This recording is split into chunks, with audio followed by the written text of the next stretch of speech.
Sweet potatoes are often assumed to be more forgiving than regular potatoes when it comes to storage, but refrigerating them can create a distinct set of quality problems that negatively affect texture, cooking behavior, and overall eating experience. Sweet potatoes are warm climate tuberous roots that are naturally adapted to grow and be stored in moderate temperatures. When they're exposed to refrigerator conditions, especially below about 10 degrees Celsius 50 degrees Fahrenheit, they can suffer from chilling injury.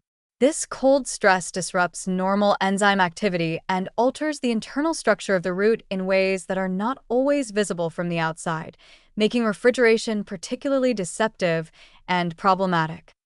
One of the most common and frustrating effects of refrigerating sweet potatoes is the development of a hard or woody center after cooking.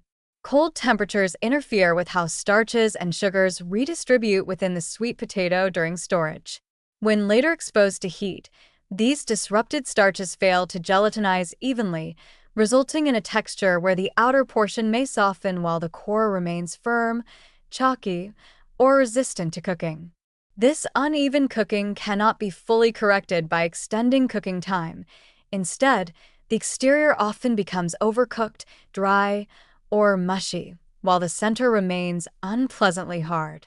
This issue is especially noticeable in baked or roasted sweet potatoes, where uniform softness is expected. Flavor quality also suffers when sweet potatoes are stored in the refrigerator. Sweet potatoes develop their characteristic sweetness through enzymatic activity that converts starch into maltose during cooking. Cold storage can impair this process by damaging enzymes and altering starch composition before cooking even begins.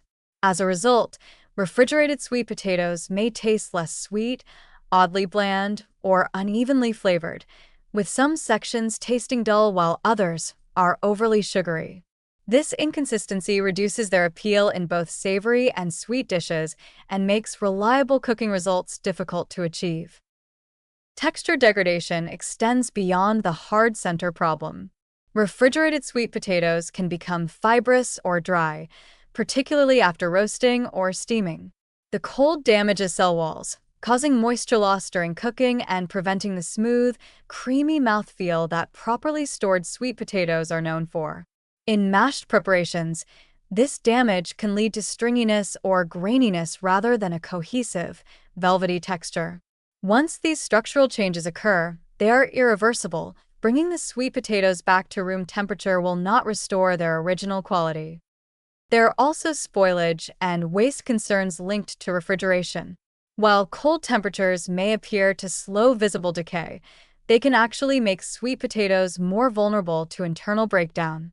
Chilling injury weakens the tissue, allowing decay organisms to take hold more easily once the sweet potatoes are removed from the fridge.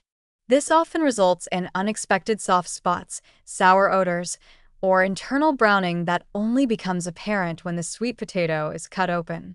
Because these defects are hidden, refrigerated sweet potatoes are more likely to be discarded at the point of preparation, increasing food waste. Moisture management in the refrigerator further complicates storage. Refrigerators are relatively humid environments, and condensation can form on sweet potato skins, encouraging mold growth and rot. When sweet potatoes are stored in plastic bags or sealed containers in the fridge, airflow is restricted, accelerating spoilage rather than preventing it. This is particularly problematic for sweet potatoes, which need dry, breathable conditions to remain stable. From a nutritional standpoint, refrigeration does not drastically destroy vitamins, such as vitamin A precursors or vitamin C, but the indirect impact remains important. Sweet potatoes that cook unevenly or develop unpleasant textures are less likely to be eaten regularly.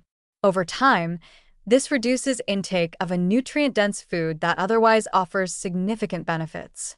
Additionally, structural damage from cold storage can slightly alter carbohydrate behavior during digestion, potentially affecting glycemic response, especially when texture becomes dense or undercooked in the center. A more appropriate approach is to store sweet potatoes in a cool, dry, dark, and well-ventilated place, ideally between 12 to 16 degrees Celsius, 55 to 60 degrees Fahrenheit. Keeping them away from direct sunlight and excess moisture helps preserve their internal structure and ensures even cooking. Refrigeration should be avoided for raw sweet potatoes. Only cooked leftovers should be refrigerated for food safety. Overall, storing sweet potatoes in the fridge introduces unnecessary risks to texture, flavor, and usability, turning a naturally forgiving and nutritious food into one that cooks unpredictably and disappoints at the table.